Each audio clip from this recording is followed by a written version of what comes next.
Hormon tumbuhan. Terdapat 3 kelompok hormon, yakni sitokinin, auksin, dan juga giberelin. Untuk mengenalnya lebih jauh simak penjelasan di bawah ini.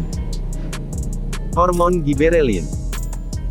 Giberelin adalah kelompok hormon yang mempunyai fungsi guna pembuahan dan pembungaan. Buah dan daun menjadi sumber dihasilkannya hormon giberelin. Salah satu hormon yang dapat membantu perkembangan tumbuhan, yakni hormon giberelin. Hormon satu ini merupakan hormon yang bisa membuat pertumbuhan tumbuhan menjadi cepat. Hal ini karena giberelin mendorong pembentukan bunga, buah, biji, dan juga batang. Hormon tumbuhan merupakan sekumpulan senyawa organik dan bukan nutrien atau hara. Di mana ada yang terbentuk dengan alami ataupun buatan, yang mana hanya dengan kadar kecil pun dapat menimbulkan respons secara morfologi, fisiologis, dan biokimia. Ketiga respons ini adalah untuk menghambat, mendorong, atau juga mengubah pertumbuhan, pergerakan, dan perkembangan tumbuhan. Sedangkan hormon giberelin ini memiliki peran dalam menunjang pembuahan dan pembungaan, sel akar, serta tunas. Peran hormon giberelin dalam pertumbuhan tumbuhan adalah merangsang pembelahan dan pembentangan sel, memicu perpanjangan tunas di ujung tumbuhan. Hormon giberelin menunjang pembungaan dan pembuahan dan menunjang pembelahan sel akar dan tunas. Hormon dalam kelompok hormon yang sama akan bersifat sinergis atau saling menguatkan.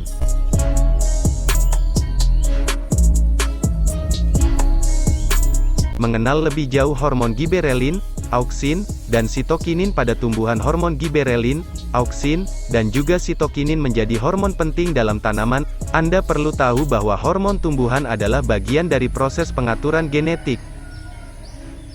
Selain itu, hormon tumbuhan juga memiliki fungsi sebagai prekursor.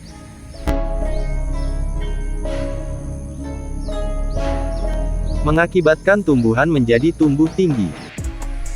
Merangsang aktivitas kambium agar lebih aktif bekerja. Memicu pertumbuhan batang dan daun tumbuhan. Membantu agar ukuran buah semakin besar. Memicu pertumbuhan tunas lateral dan juga tunas pada batang.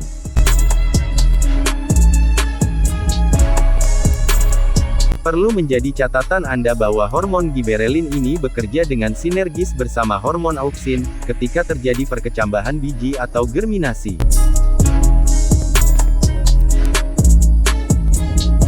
Germinasi terjadi saat biji menyerap air secara imbibisi.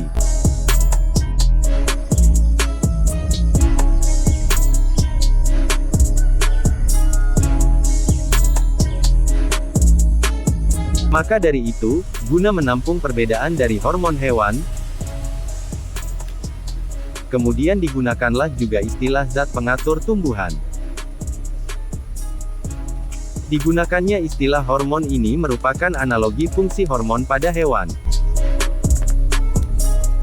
Akan tetapi, hormon tumbuhan tidaklah diperoleh dari jaringan khusus seperti hewan, melainkan oleh jaringan non-spesifik atau biasanya merismatik.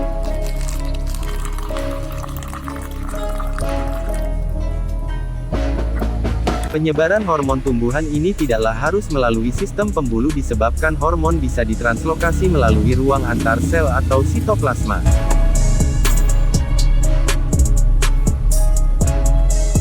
Hormon tumbuhan adalah zat yang memiliki jumlah sangat kecil, tetapi dapat memengaruhi pertumbuhan tanaman.